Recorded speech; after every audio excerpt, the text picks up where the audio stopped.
일본 최고 연구소에서 잘 나가던 도시재생 전문가가 있었습니다. 그런데 이 사람이 서울에 왔다가 인생이 완전히 뒤바뀌어 버렸어요. 대체 서울에서 무슨 일이 있었던 걸까요? 남편의 배신으로 이혼 소송 중이던 그녀. 연구소에서는 서울을 깎아내리는 보고서를 쓰라고 압박했습니다. 그런데 막상 서울에 와보니 예상과 전혀 달랐던 거예요. 청계천 복원, 세운상가 재생, 시민들의 열정. 일본에서는 절대 볼 수 없는 광경들이 펼쳐졌습니다. 그리고 그곳에서 한 남자를 만났어요.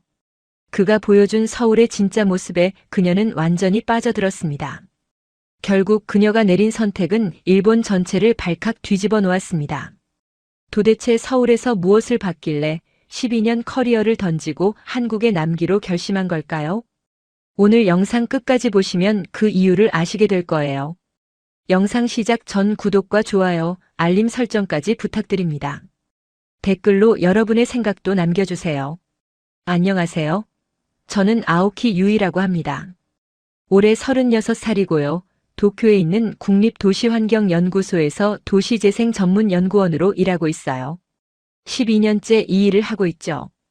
대학원에서 도시공학을 전공했고 졸업 후 곧바로 이 연구소에 들어왔습니다. 도시가 어떻게 변화하고 재탄생하는지를 연구하는 일이 제 천직이라고 믿어왔어요. 지금 제 앞에는 이혼 소송 서류가 산더미처럼 쌓여 있습니다. 8년을 함께한 남편 켄타로가 회사 후배와 바람을 피운 게 6개월 전이에요. 처음엔 믿지 않았죠. 아니, 믿고 싶지 않았던 거예요.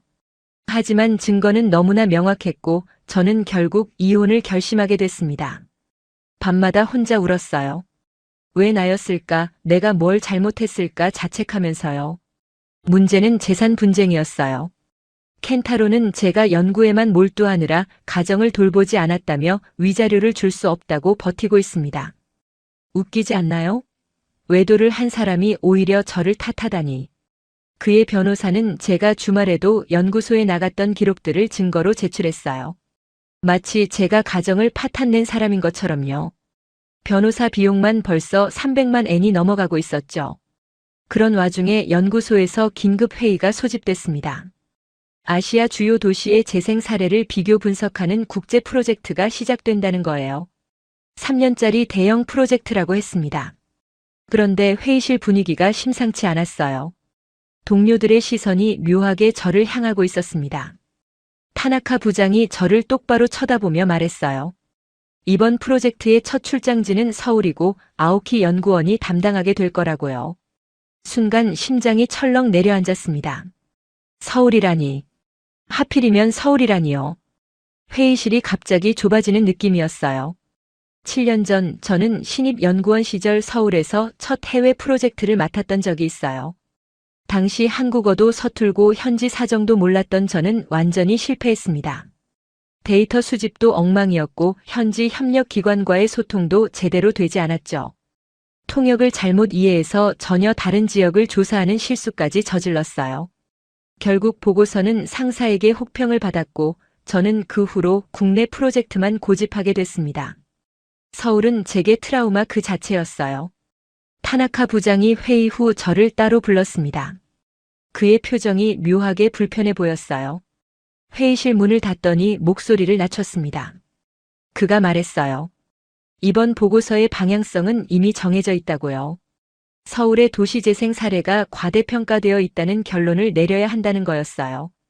저는 귀를 의심했습니다. 연구란 객관적인 데이터를 바탕으로 결론을 도출하는 것인데 결론을 먼저 정해놓고 그에 맞는 자료를 수집하라니요. 부장님, 그건 연구가 아니라 조작이라고 반박했지만 그는 씁쓸하게 웃었어요. 세상 물정 모르는 소리 하지 말라는 표정이었습니다.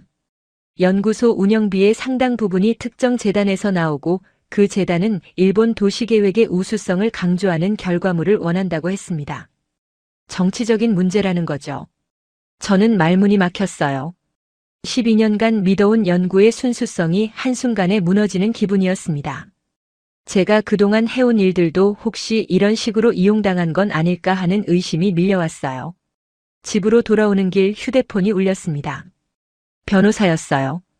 켄타로 측에서 새로운 요구 조건을 내걸었다고 합니다.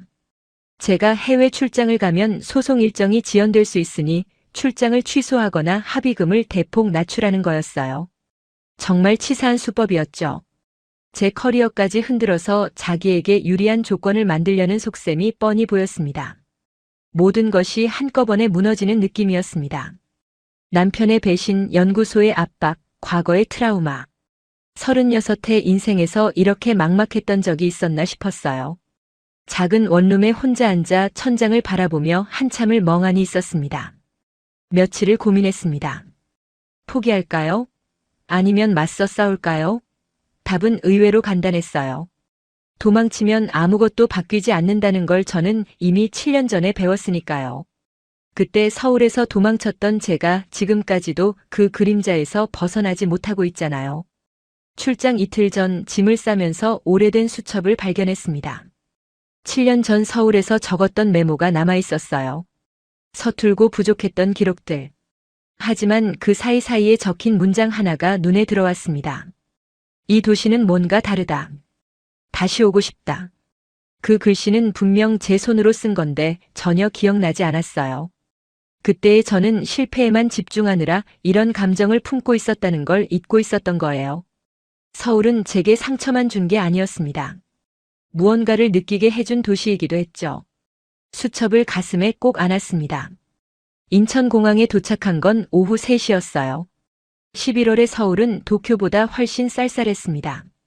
공항 리무진을 타고 서울역으로 향하는 동안 창밖으로 스쳐 지나가는 풍경을 바라봤어요. 7년 전과는 확실히 달라진 스카이라인, 새로 생긴 건물들, 그리고 여전히 빠르게 움직이는 사람들. 고속도로 옆으로 보이는 아파트 단지들이 끝없이 이어졌습니다. 가슴이 두근거렸습니다. 두려움인지 기대인지 알 수 없는 감정이 뒤섞여 있었어요. 하지만 한 가지는 확실했습니다. 이번에는 도망치지 않겠다고요. 무엇이 저를 기다리고 있든 끝까지 마주하겠다고 다짐했습니다. 서울역에 내리는 순간 낯익으면서도 낯선 공기가 저를 감쌌어요. 사람들의 발걸음 소리, 안내방송, 커피 향기가 뒤섞인 그 공간에서 저는 잠시 멈춰 섰습니다. 이 도시가 제게 무엇을 보여줄지는 아직 알 수 없습니다. 하지만 무너진 일상을 다시 세우기 위해 저는 이곳에 왔습니다. 과거의 실패를 딛고 새로운 시작을 위해서요. 서울역에서 짐을 끌고 나오는 순간 저는 압도당했습니다. 7년 전에도 이 도시는 빨랐지만 지금은 차원이 다른 속도감이 느껴졌어요. 사람들이 걸어가는 템포, 에스컬레이터의 흐름, 심지어 안내 방송까지도 도쿄와는 결이 달랐습니다. 숙소는 을지로에 있는 작은 비즈니스 호텔이었어요. 택시를 타고 이동하는 동안 운전기사 아저씨가 말을 걸어왔습니다. 일본에서 오셨냐고요? 네, 출장 왔다고 대답했더니 그분이 웃으면서 말했어요. 요즘 일본 분들 많이 오신다고 서울이 좋으시냐고요? 저는 대답 대신 창밖을 바라봤습니다. 택시 내부가 신기했어요. 뒷좌석에 태블릿이 달려 있었고 카드 결제는 물론이고 실시간 교통 상황까지 화면에 표시되고 있었습니다. 도쿄의 택시도 깔끔하고 서비스가 좋지만 이런 디지털 인프라는 확실히 서울이 앞서 있었어요. 연구자로서 흥미로운 관찰 포인트였죠. 호텔에 체크인하고 짐을 풀었습니다. 방은 좁았지만 깨끗했어요. 창문 너머로 오래된 건물과 새 건물이 뒤섞인 을지로의 풍경이 보였습니다. 이 동네는 재개발 논쟁이 한창이라고 들었어요. 오래된 인쇄소와 철공소들이 밀집한 지역인데 최근에는 젊은 예술가들이 들어오면서 새로운 문화가 형성되고 있다고요. 저녁을 먹으러 밖으로 나갔습니다. 골목 사이사이에서 용접 불꽃이 튀고 프레스 기계 소리가 들렸어요. 그런데 바로 옆에는 세련된 카페와 갤러리가 있었습니다. 이 기묘한 공존이 을지로의 매력이라고 하더군요. 도쿄에서는 보기 힘든 풍경이었어요. 일본이라면 진작에 철거하고 새 건물을 올렸을 테니까요. 국밥집에 들어가 혼자 저녁을 먹었습니다. 뜨거운 국물이 속을 데웠어요. 옆 테이블에서는 직장인들이 소주를 마시며 큰 소리로 이야기하고 있었습니다. 일본에서는 상상하기 어려운 장면이죠. 우리는 조용히 마시고 조용히 헤어지는 문화니까요. 그런데 이상하게도 그 시끄러움이 불쾌하지 않았어요. 오히려 살아있다는 느낌이 들었습니다. 다음 날 아침 서울시청 도시재생과로 향했습니다. 담당자와의 첫 미팅이 예정되어 있었어요. 지하철을 타고 이동했는데 환승 시스템이 정말 효율적이었습니다. 도쿄 지하철도 복잡하기로 유명하지만 서울은 노선 간 연결이 더 직관적으로 설계되어 있었어요. 게다가 와이파이가 지하철 안에서도 완벽하게 터졌습니다. 시청에 도착하니 담당 공무원이 저를 맞이했어요. 30대 중반쯤 되어 보이는 여성이었는데 영어와 일본어를 섞어가며 능숙하게 안내해줬습니다. 그녀가 말했어요. 오늘은 청계천 복원 현장을 먼저 보여드리겠다고요. 서울 도시재생의 상징적인 프로젝트라면서요. 청계천으로 이동하는 동안 그녀가 설명을 이어갔습니다. 이 하천은 원래 복개되어 고가도로가 있던 곳이었다고요. 2003년부터 공사를 시작해서 2005년에 복원이 완료됐다고 했어요. 고가도로를 철거하고 하천을 되살린 프로젝트였습니다. 처음에는 반대가 엄청났다고 해요. 상인들은 장사가 안 될 거라고 했고 교통 전문가들은 도심이 마비될 거라고 했죠. 하지만 결과는 정반대였습니다. 유동 인구가 늘고 주변 상권이 살아났으며 무엇보다 시민들의 삶의 질이 높아졌다고요. 청계천 산책로를 걸으면서 저는 감탄을 금치 못했습니다. 도심 한복판에 이런 수변 공간이 있다니요. 도쿄에도 물론 하천이 있지만 대부분 콘크리트로 덮여 있거나 접근이 어렵죠. 이곳은 달랐어요. 사람들이 물가에 앉아 쉬고 있었고 아이들은 징검 다리를 건너며 뛰어놀고 있었습니다. 그때 한 남자가 우리에게 다가왔습니다. 담당 공무원이 소개해줬어요. 한도윤이라는 이름의 지역 활동가라고요. 서울의 도시재생 현장을 기록하는 플랫폼을 운영하고 있다면서요. 33살이라고 했습니다. 저보다 3살 어렸어요. 그가 악수를 청하며 말했습니다. 일본에서 오신 연구원이시라고요? 청계천에 대해 더 자세히 알고 싶으시면 제가 안내해 드릴 수 있다고요. 그의 눈빛이 진지했어요. 형식적인 친절이 아니라 진심으로 자기 도시를 소개하고 싶어하는 사람의 눈이었습니다. 저는 잠시 망설였어요. 타나카 부장의 지시가 떠올랐거든요. 서울의 성과를 과소평가하는 보고서를 쓰라는 그 말이요. 하지만 눈앞에 펼쳐진 풍경은 그런 결론을 정당화할 수 없었습니다. 청계천은 분명히 성공한 프로젝트였어요. 도윤 씨와 연락처를 교환했습니다. 내일 시간이 되시면 다른 재생 현장도 안내해드리겠다고 그가 말했어요. 저는 고맙다고 대답하면서도 복잡한 감정을 숨길 수 없었습니다. 호텔로 돌아오는 길 저는 생각에 잠겼어요. 이 도시는 단순한 데이터 이상의 것을 품고 있었습니다.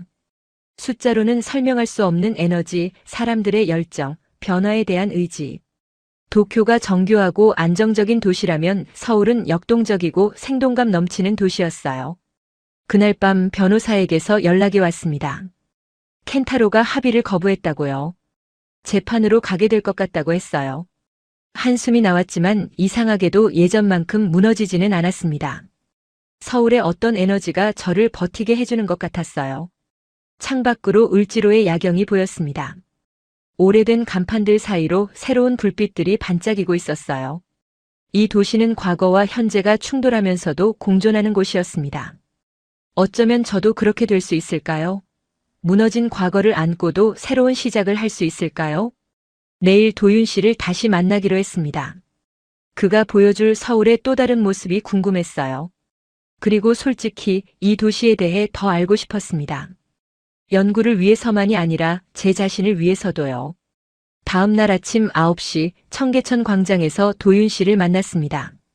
그는 어제와 달리 편한 차림이었어요.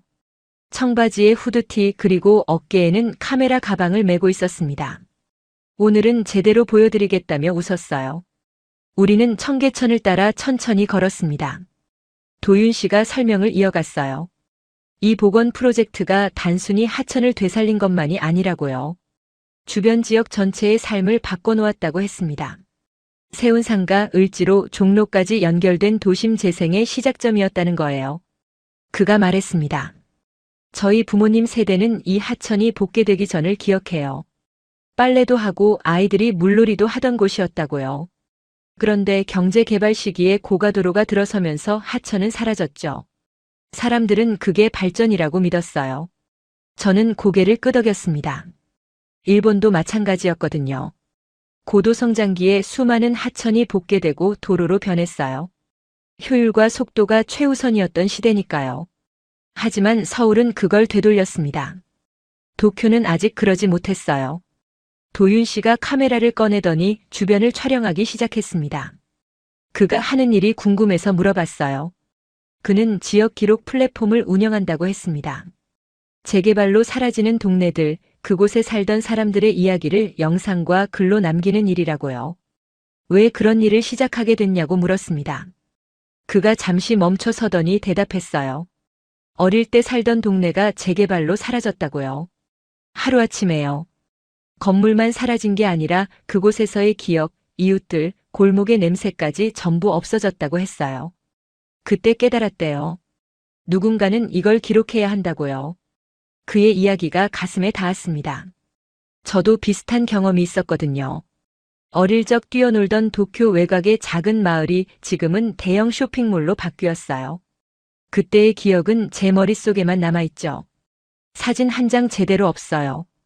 우리는 세운상가 쪽으로 이동했습니다. 이 건물은 1966년에 지어진 한국 최초의 주상복합 건물이라고 해요. 한때는 전자제품의 메카였지만 지금은 낡고 쇠락한 상태였습니다. 하지만 최근 들어 젊은 창작자들이 하나둘 입주하면서 새로운 생태계가 만들어지고 있다고요. 도윤 씨가 아는 작업실이 있다며 저를 데리고 올라갔습니다. 좁은 복도를 지나 문을 열자 작은 공간에서 3명의 젊은이가 뭔가를 만들고 있었어요. 3D 프린터와 레이저 커터가 돌아가고 있었습니다. 그들은 세운상가의 오래된 기술자들과 협업해서 새로운 제품을 만들고 있다고 했어요. 놀라웠습니다. 오래된 것과 새로운 것이 이렇게 자연스럽게 만나다니요.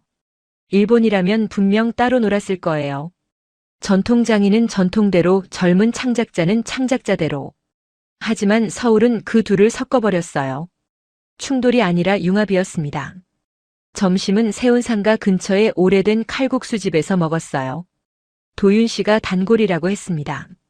국물이 시원하고 면발이 쫄깃했어요. 사장님이 우리를 보더니 도윤 씨에게 말했습니다. 오늘은 누구랑 왔냐고요? 도윤 씨가 웃으며 대답했어요. 일본에서 온 연구원인데 서울을 알려드리는 중이라고요. 사장님이 저를 보며 말했습니다. 서울 좋죠? 복잡하고 시끄럽지만 정이 있어요. 저는 웃으며 고개를 끄덕였습니다. 아직은 모르겠지만 조금씩 알아가는 중이라고 대답했어요.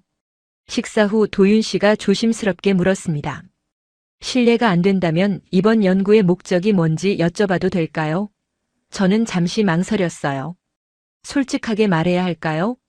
연구소에서 원하는 결론이 이미 정해져 있다는 사실을요? 결국 절반만 말했습니다. 아시아 주요 도시의 재생 사례를 비교 분석하는 프로젝트라고요. 서울이 첫 번째 조사 대상이라고 했어요. 도윤 씨는 고개를 끄덕이더니 말했습니다. 그렇다면 제대로 보여드려야겠네요. 포장된 모습이 아니라 진짜 서울을요. 오후에는 익선동으로 이동했습니다. 한옥들이 밀집한 작은 골목이었어요. 원래는 철거 예정이었는데 주민들과 활동가들이 힘을 합쳐 보존시킨 곳이라고 했습니다. 지금은 카페와 작은 상점들이 들어서 관광 명소가 됐어요. 도윤 씨가 말했습니다. 이곳이 완벽한 건 아니에요. 젠트리피케이션 문제도 있고 원주민들이 밀려나는 현상도 있죠. 하지만 적어도 건물은 살렸어요. 기억은 남았고요. 그게 전부 사라지는 것보다는 낫다고 생각해요. 그의 시각이 균형 잡혀 있었습니다. 맹목적인 찬양도 무조건적인 비판도 아니었어요. 현실을 직시하면서도 희망을 놓지 않는 태도. 저는 그런 사람을 오랫동안 만나지 못했어요.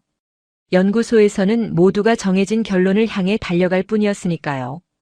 해가 질 무렵 우리는 북촌 한옥마을 근처에서 헤어졌습니다. 도윤 씨가 말했어요. 내일은 시간이 어떠세요?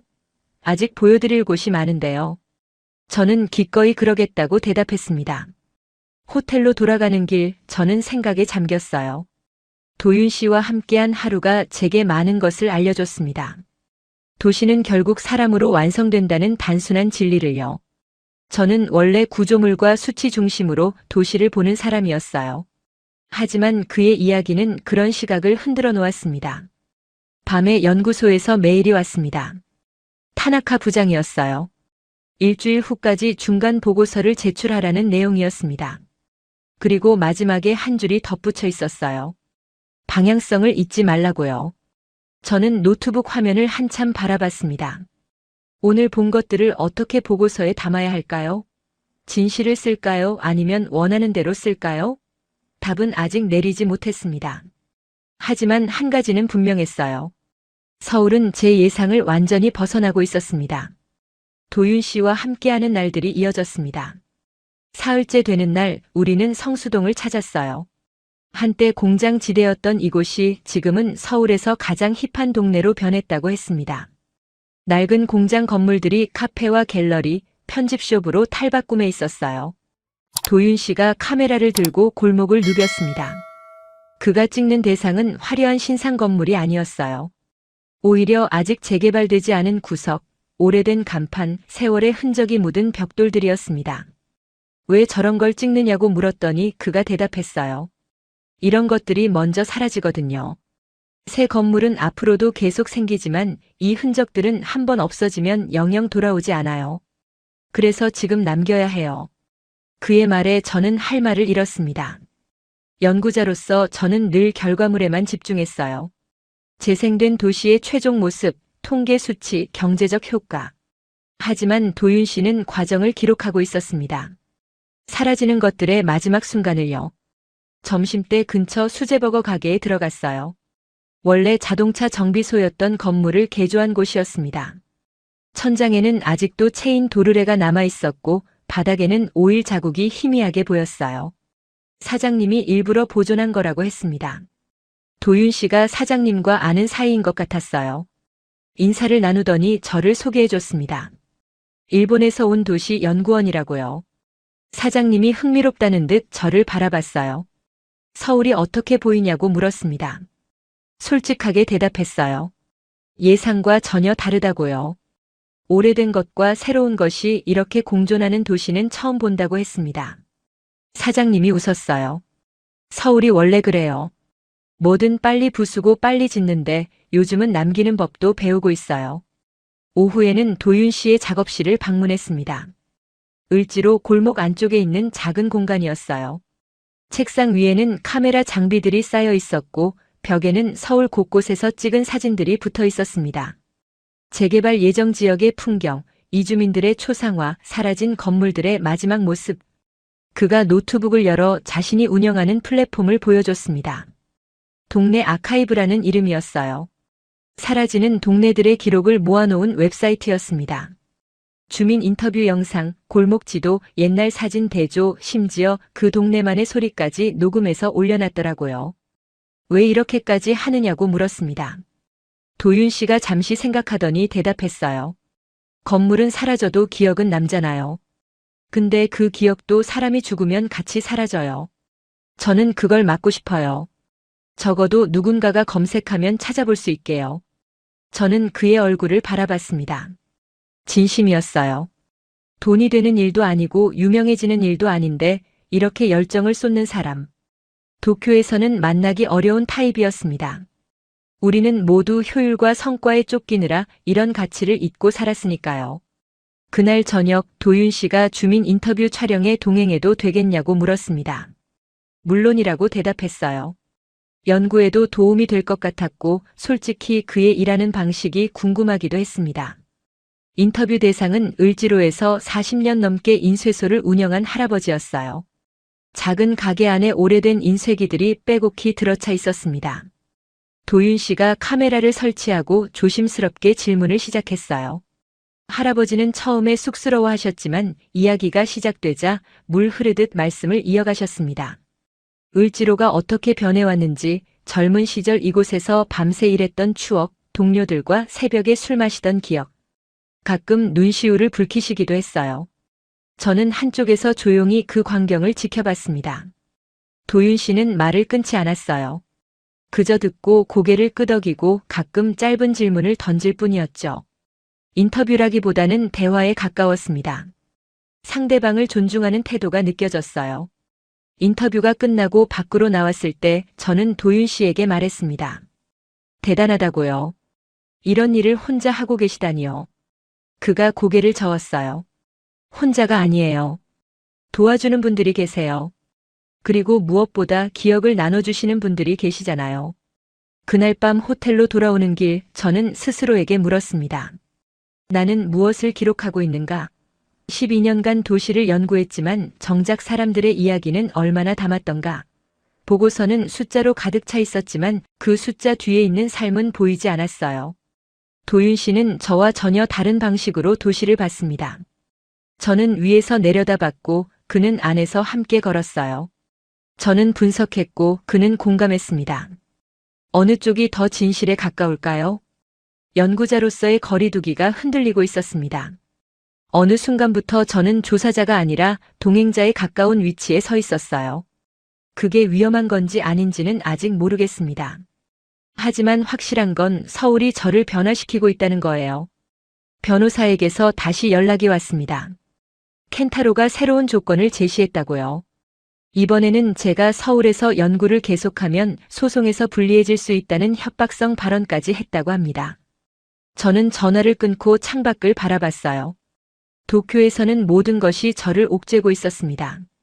하지만 서울에서는 조금씩 숨통이 트이는 느낌이었어요. 이 도시가 아니 어쩌면 이 도시에서 만난 사람이 저를 버티게 해주고 있는 건지도 몰랐습니다.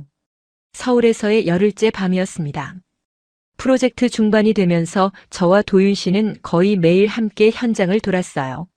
서울의 야시장, 재개발 예정구역, 새로 조성된 공공공간까지. 그가 기록하고 저는 관찰했습니다.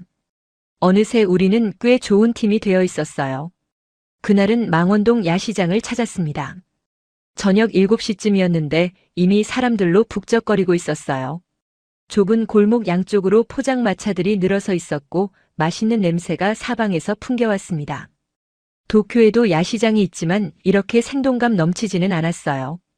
도윤 씨가 떡볶이를 사왔습니다. 빨갛고 매운 소스에 버무려진 떡을 처음 먹어봤어요. 입안이 얼얼했지만 중독성이 있었습니다. 도윤 씨가 웃으며 물었어요. 매워요? 괜찮으세요? 저는 눈물을 훔치면서도 맛있다고 대답했어요. 야시장을 걸으면서 도윤 씨가 이곳의 역사를 설명해 줬습니다. 원래는 재래시장이었는데 대형마트가 들어오면서 쇠락했다가 최근에 젊은 상인들이 들어오면서 다시 살아났다고요. 전통과 현대가 뒤섞인 공간이었습니다. 한 포장마차에서 파전과 막걸리를 시켰습니다. 비가 올 것 같은 흐린 날씨였거든요. 한국에서는 비 오는 날 파전에 막걸리를 먹는다고 도윤 씨가 알려줬어요. 왜 그런지는 모르겠지만 그냥 그렇게 됐다고요. 저는 웃었습니다. 문화란 원래 그런 거니까요. 막걸리를 한 잔 마시니 몸이 풀렸습니다. 저도 모르게 이혼 이야기가 나왔어요. 8년을 함께한 사람이 배신했다는 것, 소송이 길어지고 있다는 것, 도쿄로 돌아가면 혼자 싸워야 한다는 것. 평소에는 절대 하지 않을 이야기였는데 그날따라 입이 열렸습니다. 도윤 씨는 묵묵히 들어줬어요. 위로의 말도 충고도 하지 않았습니다. 그저 가끔 고개를 끄덕이고 제 잔에 막걸리를 채워줄 뿐이었죠. 그 침묵이 오히려 편안했습니다. 일본에서는 누구에게도 이런 이야기를 하지 못했거든요. 한참을 이야기한 후 도윤 씨가 조심스럽게 말을 꺼냈습니다. 유희 씨, 저도 비슷한 경험이 있어요. 3년 전에 오래 사귄 사람과 헤어졌거든요. 저도 일만 하느라 관계를 소홀히 했어요. 그때 정말 힘들었습니다. 저는 그의 얼굴을 바라봤어요. 늘 밝고 에너지 넘쳐 보이던 그에게도 그런 시간이 있었구나 싶었습니다. 우리는 모두 상처를 안고 살아가는 거였어요. 겉으로는 멀쩡해 보여도요. 야시장을 나와 한강으로 향했습니다. 밤 10시가 넘었지만 한강공원에는 사람들이 많았어요. 자전거를 타는 사람, 조깅하는 사람, 돗자리를 펴고 치맥을 즐기는 그룹들. 도쿄의 스미다강과는 완전히 다른 분위기였습니다. 강변 벤치에 앉아 자료를 정리하고 있었어요. 도윤 씨가 옆에서 카메라에 담긴 사진들을 확인하고 있었습니다. 바람이 차가웠지만 이상하게 돌아가고 싶지 않았어요. 그때 도윤 씨가 조심스럽게 말을 꺼냈습니다. 유희 씨, 제가 이런 말 해도 될지 모르겠는데요. 저는 고개를 돌려 그를 바라봤어요. 그의 표정이 진지했습니다. 도시를 연구한다면서 정작 자기 삶은 방치하고 있는 사람을 많이 봐요. 다른 사람의 공간은 분석하면서 자기 내면은 들여다보지 않는 사람들이요. 그런데 유희 씨는 좀 달라 보여요. 무너진 부분을 다시 세울 수 있을 것 같아요. 예상치 못한 말에 저는 답하지 못했습니다. 심장이 빠르게 뛰었어요. 누군가에게 이런 말을 들은 게 얼마 만인지 모르겠습니다. 켄타로는 제가 무너지든 말든 관심이 없었거든요. 아니, 어쩌면 제가 무너지기를 바랐는지도 몰라요. 한참 동안 침묵이 흘렀습니다. 강물이 반짝거리고 멀리서 음악 소리가 들려왔어요. 저는 하늘을 올려다봤습니다. 서울의 밤하늘은 도쿄보다 더 많은 별이 보였어요. 아마 착각이겠지만요. 고맙습니다. 겨우 그 말만 했어요. 도윤 씨가 웃으며 대답했습니다. 별 말씀을요. 그냥 제가 느낀 걸 말씀드린 거예요. 호텔로 돌아오는 지하철 안에서 저는 생각에 잠겼습니다. 오래된 다리에 금이 가듯 마음 한쪽이 천천히 흔들리고 있었어요. 도윤 씨에 대한 감정이 단순한 동료의식을 넘어서고 있다는 걸 부정할 수 없었습니다. 하지만 두려웠어요. 또 상처받을까 봐요. 켄타로에게 배신당한 기억이 아직도 생생했거든요. 그리고 저는 곧 도쿄로 돌아가야 했습니다. 이 감정이 무엇이든 미래가 없는 거였어요. 방에 들어와 침대에 누웠습니다. 천장을 바라보며 스스로에게 물었어요. 나는 지금 무엇을 원하는 걸까? 연구의 성공? 이혼 소송의 승리? 아니면 전혀 다른 무언가? 답을 내리지 못한 채 잠이 들었습니다. 꿈에서 청계천을 걷고 있었어요. 옆에는 도윤 씨가 있었습니다. 우리는 아무 말 없이 나란히 걸었어요. 그게 이상하게 평화로웠습니다. 다음 날 아침 연구소에서 급한 메일이 와 있었어요. 타나카 부장이었습니다. 중간 보고서 마감이 이틀 앞으로 다가왔는데 아직 제출 자료가 없다는 내용이었어요. 방향성에 맞는 데이터를 빨리 정리하라는 압박이 담겨 있었습니다. 저는 노트북 화면을 한참 바라봤습니다. 이제 선택의 시간이 다가오고 있었어요. 진실을 쓸 것인가, 거짓을 쓸 것인가. 그리고 이 감정을 인정할 것인가, 외면할 것인가. 모든 것이 동시에 밀려오고 있었습니다. 중간 보고서 마감까지 이틀이 남았습니다.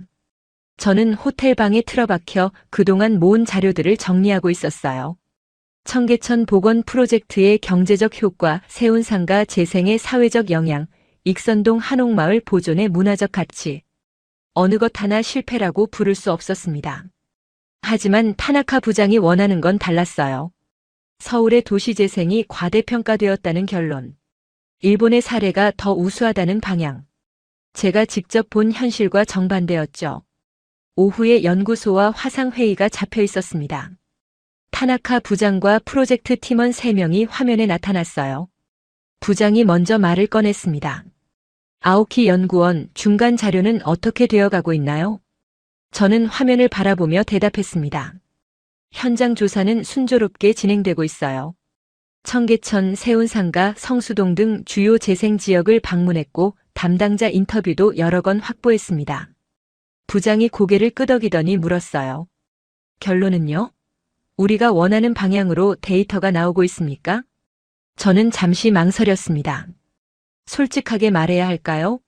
아니면 일단 모호하게 넘어가야 할까요? 결국 회피를 선택했어요. 아직 분석 중입니다. 좀 더 시간이 필요해요. 부장의 표정이 굳었습니다. 시간이 없어요. 이틀 후면 중간 보고서를 제출해야 합니다. 재단 측에서 진행 상황을 보고 싶어 해요. 긍정적인 내용이 필요합니다. 물론 우리 입장에서 긍정적인 내용이요. 화상회의가 끝난 후 저는 한참을 멍하니 앉아 있었습니다. 이게 내가 12년간 해온 일인가요?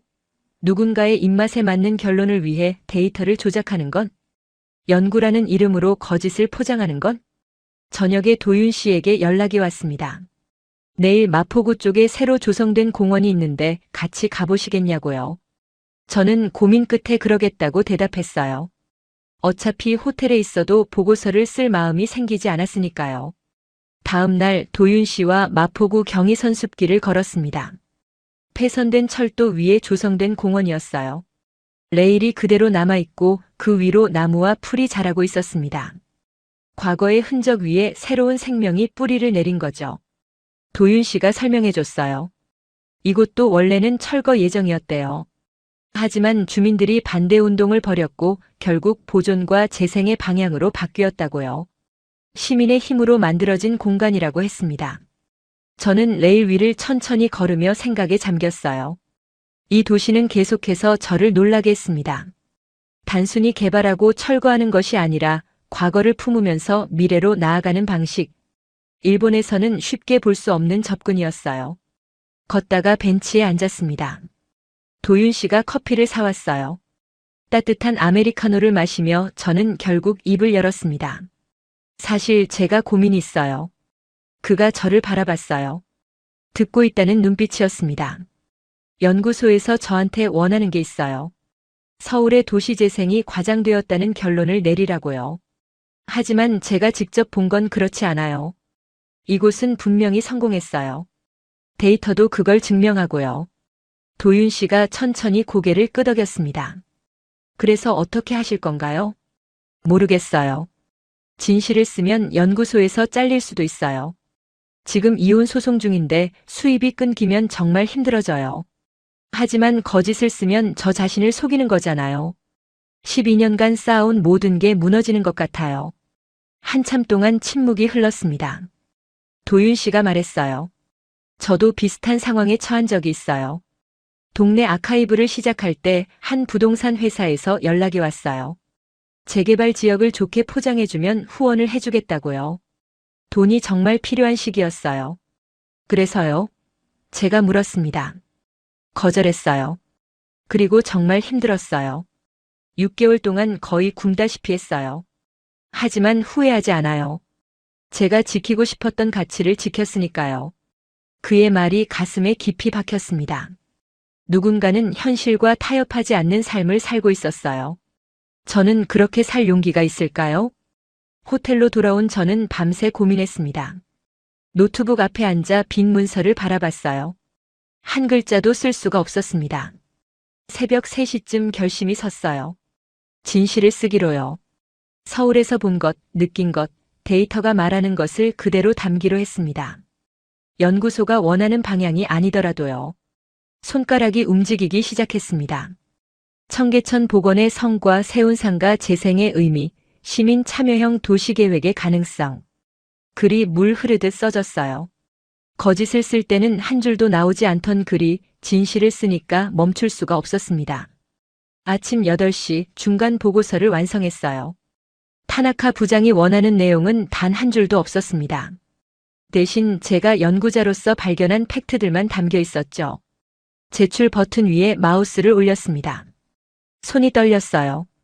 이 버튼을 누르면 제 커리어가 끝날 수도 있었습니다. 하지만 더 이상 스스로를 속이며 살 수는 없었어요. 클릭. 보고서가 전송됐습니다. 저는 노트북을 닫고 창밖을 바라봤어요. 서울의 아침 해가 떠오르고 있었습니다. 무슨 일이 일어날지 모르지만 적어도 오늘 저는 부끄럽지 않았습니다. 보고서를 제출한 지 사흘이 지났습니다. 연구소에서 아무런 연락이 없었어요. 불길한 침묵이었죠. 저는 일부러 신경을 끄려고 했지만 휴대폰을 볼 때마다 심장이 조여왔습니다. 나흘째 되는 날 아침 드디어 연락이 왔어요. 타나카 부장이었습니다. 화상회의를 요청하더군요. 시간을 맞추고 노트북 앞에 앉았을 때 이미 각오는 되어 있었습니다. 화면에 부장의 얼굴이 떴어요. 표정이 굳어 있었습니다. 그가 말을 꺼냈어요. 아오키 연구원 중간 보고서 잘 받았습니다. 내용을 검토해 봤어요. 저는 아무 말도 하지 않고 기다렸습니다. 솔직히 당혹스러웠어요. 우리가 원하는 방향과 전혀 다르잖아요. 서울의 재생이 성공적이라니, 시민 참여가 효과적이라니. 이런 결론을 재단에 보여줄 수가 없어요. 저는 담담하게 대답했습니다. 부장님, 그건 제가 현장에서 직접 본 사실입니다. 데이터도 그렇게 나왔고요. 연구자로서 보고서를 조작할 수는 없습니다. 부장의 얼굴이 붉어졌어요. 연구자? 당신이 연구자라면 조직의 방침을 따라야지. 개인의 신념으로 전체를 망칠 셈이에요? 이 프로젝트에 얼마나 많은 돈이 들어갔는지 알아요? 저는 고개를 저었습니다. 알아요. 하지만 돈 때문에 진실을 왜곡할 수는 없어요. 그건 연구가 아니라 사기입니다. 잠시 침묵이 흘렀습니다. 부장이 차가운 목소리로 말했어요. 좋아요. 그렇게 나오신다면 어쩔 수 없죠. 아오키 연구원 오늘부로 이 프로젝트에서 배제됩니다. 그리고 앞으로 연구소와의 협업도 어려울 거예요. 예상했던 결과였습니다. 하지만 막상 들으니 가슴이 먹먹했어요. 12년간 몸담았던 곳이었거든요. 동료들도 있고 애착도 있었죠. 하지만 돌이킬 수는 없었습니다. 통화가 끝나고 저는 한참 동안 멍하니 앉아 있었습니다. 이제 어떻게 해야 하나요? 이혼 소송은 진행 중이고 수입원은 끊겼고 도쿄로 돌아가도 갈 곳이 없었어요. 인생이 완전히 뒤집어진 기분이었습니다. 저녁에 도윤 씨에게 연락했습니다. 만날 수 있냐고요. 그가 바로 청계천으로 오라고 했어요. 저는 짐 싸는 것도 잊고 밖으로 나갔습니다. 청계천 산책로에서 도윤 씨를 만났어요. 그가 제 얼굴을 보더니 물었습니다. 무슨 일 있었어요? 저는 오늘 있었던 일을 전부 털어놨습니다. 진실한 보고서를 썼다는 것, 그 때문에 연구소에서 잘렸다는 것, 이제 어디로 가야 할지 모르겠다는 것. 도윤 씨는 묵묵히 들어줬어요. 그리고 말했습니다. 유희 씨, 저는 당신이 옳은 선택을 했다고 생각해요. 쉬운 길을 버리고 어려운 길을 선택한 거잖아요. 그건 누구나 할 수 있는 일이 아니에요. 고맙다고 대답했지만 마음은 여전히 무거웠습니다. 옳은 선택이라도 대가는 크니까요. 우리는 청계천을 따라 천천히 걸었어요. 밤의 하천은 또 다른 분위기였습니다. 조명이 물에 반사되어 반짝거리고 사람들이 삼삼오오 모여 이야기를 나누고 있었죠. 이 도시는 밤에도 살아있었습니다. 한참을 걷다가 벤치에 앉았어요. 도윤 씨가 조용히 말을 꺼냈습니다.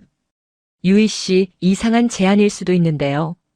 저는 그를 바라봤습니다. 여기서 이어가 볼 생각 없어요? 도시 연구도 삶도. 순간 심장이 멈추는 것 같았어요. 그게 무슨 뜻이냐고 되물었습니다. 동네 아카이브에서 같이 일하자는 거예요. 제가 기록하고 유희 씨가 분석하면 더 좋은 콘텐츠를 만들 수 있을 것 같아요. 물론 돈은 많지 않아요. 하지만 의미 있는 일이에요.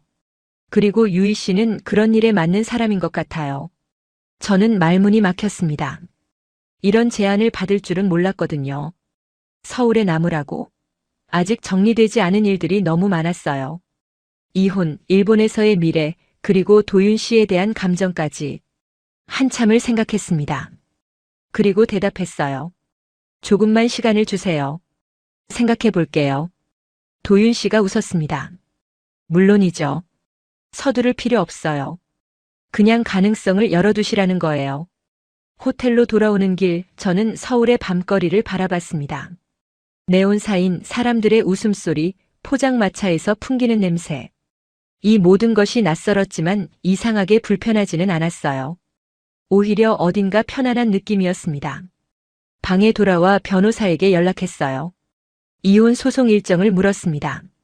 변호사가 대답했어요. 다음 주에 최종 심리가 있고 그 후 판결이 나올 거라고요.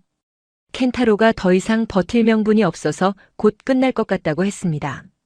전화를 끊고 창밖을 바라봤어요. 과거가 정리되고 있었습니다. 그리고 새로운 가능성이 눈앞에 있었죠. 도윤 씨의 제안. 그건 단순한 일자리 제안이 아니라 내 삶을 다른 방향으로 이끌어줄 질문처럼 들렸습니다. 서울에 남을까요? 새로운 시작을 해볼까요? 답은 아직 내리지 못했지만 이상하게도 마음은 평온했어요. 연구소에서 잘린 날인데 무너지지 않았습니다. 오히려 서울에서의 경험이 내 시야를 넓히고 있다는 것을 느꼈어요. 그날 밤 오래간만에 편히 잠이 들었습니다. 꿈에서 청계천을 걷고 있었어요. 이번에도 옆에는 도윤 씨가 있었습니다. 우리는 웃으며 이야기를 나누고 있었어요. 깨어났을 때 마음이 한결 가벼웠습니다. 이혼 판결이 났습니다. 최종 심리 후 일주일 만에 결과가 통보됐어요. 켄타로의 외도가 인정되어 제가 위자료를 받게 됐습니다. 8년의 결혼 생활이 서류 한 장으로 끝났어요. 허무하면서도 후련했습니다. 일본에 잠시 돌아가 정리할 것들이 있었어요. 짐을 빼고 원룸 계약을 해지하고 연구소에서 개인 물품을 찾아와야 했습니다. 도쿄의 거리는 여전히 익숙했지만 이상하게 낯설게 느껴졌어요. 불과 한 달 만인데 제가 이렇게 달라졌나 싶었습니다. 연구소에 들렀을 때 동료들이 걱정스러운 눈으로 저를 바라봤어요. 누군가는 조심스럽게 물었습니다. 앞으로 어떻게 할 거냐고요. 저는 웃으며 대답했어요. 서울에서 새로운 일을 시작할 것 같다고요. 그들의 표정에 놀라움이 스쳤습니다. 사무실을 나오면서 타나카 부장과 마주쳤어요. 그가 뻔뻔하게 말을 걸더군요. 아오키 연구원 다시 생각해보지 않겠어요? 능력 있는 사람인데 아까워서요. 저는 고개를 저었습니다. 아니요, 저는 제 길을 가겠습니다. 그리고 연구소를 나왔어요. 뒤돌아보지 않았습니다. 이틀 후 다시 서울행 비행기에 올랐습니다. 이번에는 출장이 아니었어요. 새로운 삶을 시작하기 위한 여정이었습니다. 비행기 창밖으로 도쿄가 멀어지는 걸 바라보며 생각했어요. 36의 인생에서 이렇게 큰 결정을 내린 적이 있었나요? 인천공항에 도착하니 도윤 씨가 마중을 나와 있었습니다. 그가 환하게 웃으며 손을 흔들었어요. 저도 모르게 발걸음이 빨라졌습니다. 그를 보는 순간 제가 옳은 선택을 했다는 확신이 들었어요. 동네 아카이브에서의 일이 시작됐습니다. 처음에는 어색했어요. 일본식 연구 방법론과 한국식 현장 기록 방식은 전혀 달랐거든요. 하지만 도윤 씨가 인내심을 가지고 가르쳐줬어요. 저도 제가 가진 분석 기술을 공유했습니다. 우리는 서로를 보완해가며 성장했어요. 서울시에서 연락이 왔습니다. 제가 쓴 중간 보고서가 누군가를 통해 전달된 모양이에요. 도시재생과 담당자가 만나자고 했습니다. 처음에는 긴장했지만 결과는 뜻밖이었어요. 그들이 제게 계약직 연구원 자리를 제안한 거예요. 외국인 시각에서 서울의 재생 사례를 분석하고 정책 제언을 해달라는 내용이었습니다. 믿기지 않았습니다. 연구소에서 잘렸는데 더 좋은 기회가 찾아오다니요. 도윤 씨가 말했어요. 유희 씨가 진실을 선택했기 때문이에요. 진심은 통하게 되어 있어요. 그의 말이 맞았습니다. 현실과 타협하지 않는 편을 택했더니 오히려 더 넓은 길이 열린 거예요. 저는 계약직 연구원 자리를 받아들이면서 동시에 동네 아카이브 프로젝트도 계속하기로 했어요. 바빠지겠지만 둘 다 의미 있는 일이었으니까요. 어느 날 저녁 도윤 씨와 정동길을 걷고 있었습니다. 가을이 깊어가고 있었어요. 낙엽이 바람에 흩날리고 오래된 건물들 사이로 노을빛이 스며들었습니다. 정동은 서울에서 가장 아름다운 거리 중 하나라고 그가 말해줬어요. 천천히 걸으며 이런저런 이야기를 나눴습니다. 앞으로의 계획, 하고 싶은 프로젝트들, 그리고 서로에 대한 이야기. 어느새 우리는 일 이야기보다 개인적인 이야기를 더 많이 나누고 있었어요. 덕수궁 돌담길 앞에서 멈췄습니다. 도윤 씨가 조심스럽게 말을 꺼냈어요. 유희 씨, 제가 사실 고백할 게 있어요.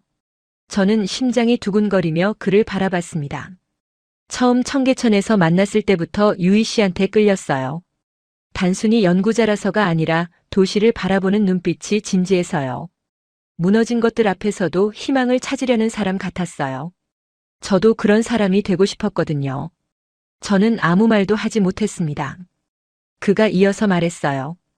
당신이 이 도시에 남아준 게 정말 고마워요. 그리고 솔직히 말할게요. 저는 유희 씨를 좋아해요. 동료로서가 아니라 한 사람으로서요.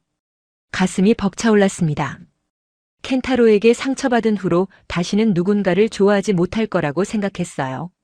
하지만 서울에서 이 사람 앞에서 저는 다시 마음을 열고 있었습니다. 저도요. 겨우 그 말만 했어요. 저도 도윤 씨를 좋아해요. 그가 제 손을 잡았습니다. 따뜻했어요. 우리는 아무 말 없이 돌담길을 나란히 걸었습니다. 낙엽이 발밑에서 바스락거렸고 저 멀리서 교회 종소리가 들려왔어요. 그 순간 저는 깨달았습니다. 연구하러 왔던 도시가 어느새 저의 선택이 된 것이므려. 그리고 그 선택 안에는 도시뿐 아니라 한 사람도 포함되어 있다는 것을요. 서울은 저를 무너뜨리지 않았습니다. 오히려 다시 세워줬어요. 7년 전의 트라우마, 이혼의 상처, 커리어의 좌절. 이 모든 것을 딛고 저는 새로운 시작 앞에 서 있었습니다. 그리고 옆에는 함께 걸어갈 사람이 있었어요. 도쿄에서는 상상도 못했던 미래입니다. 하지만 이게 제가 선택한 삶이에요. 도시를 기록하고 사람들의 이야기를 담고 사랑하는 사람과 함께 걸어가는 삶. 어쩌면 이게 진짜 도시 재생인지도 모르겠어요. 도시만 다시 태어나는 게 아니라 그 안에서 살아가는 사람도 함께 새로워지는 거요. 정동길 끝에서 도윤 씨가 말했어요. 유희 씨, 앞으로도 같이 걸어요. 이 도시를 그리고 우리의 삶을. 저는 고개를 끄덕이며 대답했습니다. 그래요. 같이 걸어요. 끝까지요. 일본 연구소는 서울을 깎아내리는 보고서를 원했습니다.